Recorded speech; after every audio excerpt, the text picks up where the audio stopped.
بسم اللہ الرحمن الرحیم۔ راحل اسلامک نالج کے تمام دوستوں کو محبت و برا سلام۔ السلام علیکم ورحمۃ اللہ وبرکاتہ۔ میں ہوں راحل ہاشمی اور آپ دیکھ رہے ہیں راحل اسلامک نالج۔ اللہ اگر بلند کرے جس کو، دنیا کی کوئی طاقت نہیں جھکا سکے اس کو، نہ چاہے اگر بلند کرنا جس کو، کوئی طاقت نہیں اٹھا سکے اس کو۔ زمین سے آسمان کی بلندی تک پہنچنے کی خواہش رکھتا ہوں، زمین سے آسمان کی بلندی تک پہنچنے کی خواہش رکھتا ہوں۔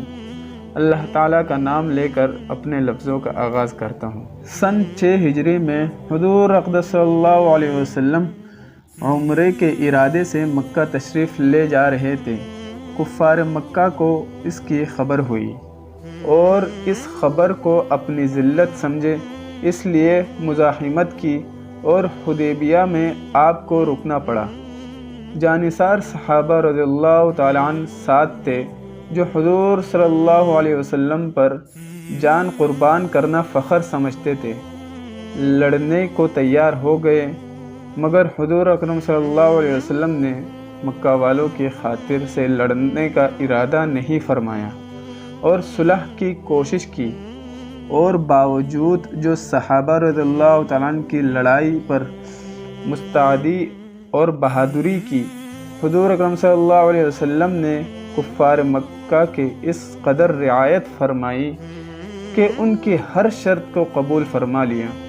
صحابہ رضی اللہ تعالیٰ عنہ کو اس طرح دب کر صلح کرنا بہت ہی ناگوار گزرا تھا، مگر حضور اکرم صلی اللہ علیہ وسلم کے ارشاد کے سامنے کیا ہو سکتا تھا کہ جانثار تھے اور فرما بردار تھے، اس لیے حضرت عمر رضی اللہ تعالی عنہ جیسے بہادروں کو بھی دبنا پڑا۔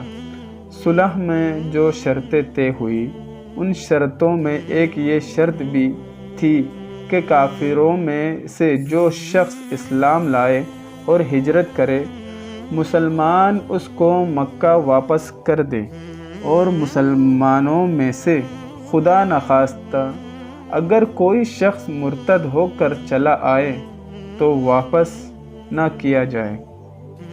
یہ صلح نامہ ابھی تک پورا لکھا بھی نہیں گیا تھا کہ حضرت ابو جندل رضی اللہ تعالی عنہ ایک صحابی تھے جو اسلام لانے کی وجہ سے طرح طرح کی تکلیفیں برداشت کر رہے تھے اور زنجیروں میں بندھے ہوئے تھے۔ گرتے پڑتے مسلمانوں کے لشکر میں اس امید پر پہنچے کہ ان لوگوں کی حمایت میں جا کر اس مصیبت سے چھٹکارا پاؤں گا۔ ان کے باپ سہیل نے، جو اس صلح نامہ میں کفار کی طرف سے وکیل تھے اور اس وقت تک مسلمان نہیں ہوئے تھے، فتح مکہ میں مسلمان ہوئے۔ انہوں نے صاحبزادے کو تمانچے مارے اور واپس لے جانے پر اصرار کیا۔ حضور اکرم صلی اللہ علیہ وسلم نے ارشاد فرمایا، ابھی صلح نامہ مرتب بھی نہیں ہوا، اس لیے ابھی پابندی کس بات کی، مگر انہوں نے اصرار کیا۔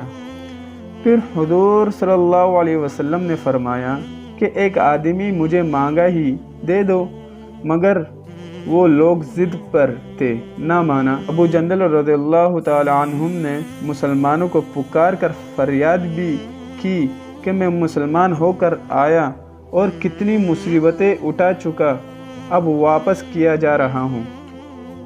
اس وقت مسلمانوں کی دلوں پر جو گزر رہی ہوگی اللہ ہی کو معلوم ہے، مگر حضور صلی اللہ علیہ وسلم کے ارشاد سے واپس ہوئے۔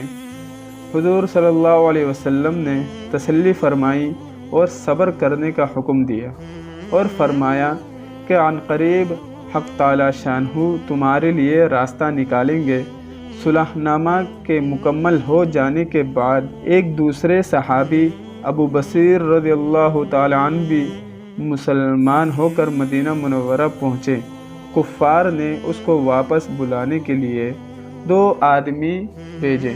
حضور اقدس صلی اللہ علیہ وسلم نے حسب وعدہ واپس فرما دیا۔ ابو بصیر رضی اللہ تعالی عنہ نے عرض بھی کیا کہ یا رسول اللہ، میں مسلمان ہو کر آیا، آپ مجھے کفار کے پنجے میں پھر بھیجتے ہیں۔ آپ صلی اللہ علیہ وسلم نے ان سے بھی صبر کرنے کو ارشاد فرمایا اور فرمایا کہ انشاءاللہ عن قریب تمہارے واسطے راستہ کھلے گا۔ یہ صحابی ان دنوں کافروں کے ساتھ واپس ہوئے۔ راستے میں ان میں سے ایک سے کہنے لگے کہ یار تیری یہ تلوار تو بڑی نفیس معلوم ہوتی ہے۔ شیخی باز آدمی ذرا سی بات میں پھول ہی جاتا ہے۔ وہ نیام سے تلوار نکال کر کہنے لگا کہ ہاں میں بہت سے لوگوں پر اس کا تجربہ کیا ہے۔ یہ کہہ کر تلوار ان کے حوالے کر دی۔ انہوں نے اسی پر اس کا تجربہ کیا۔ دوسرا ساتھی یہ دیکھ کر ایک کو تو نپٹا دیا، اب میرا نمبر ہے، بھاگا ہوا مدینہ آیا اور حضور اقدس صلی اللہ علیہ وسلم کی خدمت میں حاضر ہوا۔ عرض کیا کہ میرے ساتھی مر چکا، اب میرا نمبر ہے۔ اس کے بعد ابو بصیر رضی اللہ تعالیٰ عنہ پہنچے اور عرض کیا کہ یا رسول اللہ، آپ اپنا وعدہ پورا فرما چکے، مجھے واپس کر دیا اور مجھ سے کوئی عہد ان لوگوں کا نہیں ہے جس کے ذمہ داری ہو۔ وہ مجھے میرے دین سے ہٹاتے ہیں، اس لیے میں نے یہ کیا۔ حضور صلی اللہ علیہ وسلم نے فرمایا کہ لڑائی بھڑکانے والا ہے، کاش کوئی اس کا معین و مددگار ہوتا۔ وہ اس کلام سے سمجھ گئے کہ اب بھی اگر کوئی میرا طلب میں آئے گا تو میں واپس کر دیا جاؤں گا۔ اس لیے وہ وہاں سے چل کر سمندر کے کنارے ایک جگہ آ پڑے۔ مکہ والوں کو اس قصے کا معلوم ہوا تو ابو جندل رضی اللہ تعالیٰ عنہ بھی، جن کا قصہ پہلے گزرا، چھپ کر وہاں پہنچ گئے۔ اسی طرح جو شخص مسلمان ہوتا وہ ان کے ساتھ جا ملتا۔ چند روز میں ایک مختصر سی جماعت ہو گئی۔ جنگل میں جہاں نہ کھانے کا کوئی انتظام، نہ وہاں باغات اور آبادیاں، اس لیے ان لوگوں پر جو گزری ہوگی وہ اللہ ہی کو معلوم ہے، مگر جن ظالموں کے ظلم سے پریشان ہو کر یہ لوگ بھاگے تھے ان کا ناطقہ بند کر دیا۔ جو قافلہ ادھر کو جاتا اس سے مقابلہ کرتے اور لڑتے، حتیٰ کہ کفار مکہ نے پریشان ہو کر حضور اکرم صلی اللہ علیہ وسلم کی خدمت میں عاجزی اور منت کر کے اللہ کا واسطہ اور رشتہ داری کا واسطہ دے کر آدمی بھیجا کہ اس بے سری جماعت کو آپ اپنے پاس بلا لیں کہ معاہدے میں داخل ہو جائیں اور ہمارے لیے آنے جانے کا راستہ کھلے۔ لکھا کہ حضور صلی اللہ علیہ وسلم کا اجازت نامہ جب ان حضرات کے پاس پہنچا تو ابو بصیر رضی اللہ تعالی عنہ مرد الموت میں گرفتار تھے۔ حضور صلی اللہ علیہ وسلم کا والا نامہ ہاتھ میں تھا، اسی حالت میں انتقال فرما گئے رضی اللہ تعالی عنہ۔ فائدہ اب سنتے ہیں۔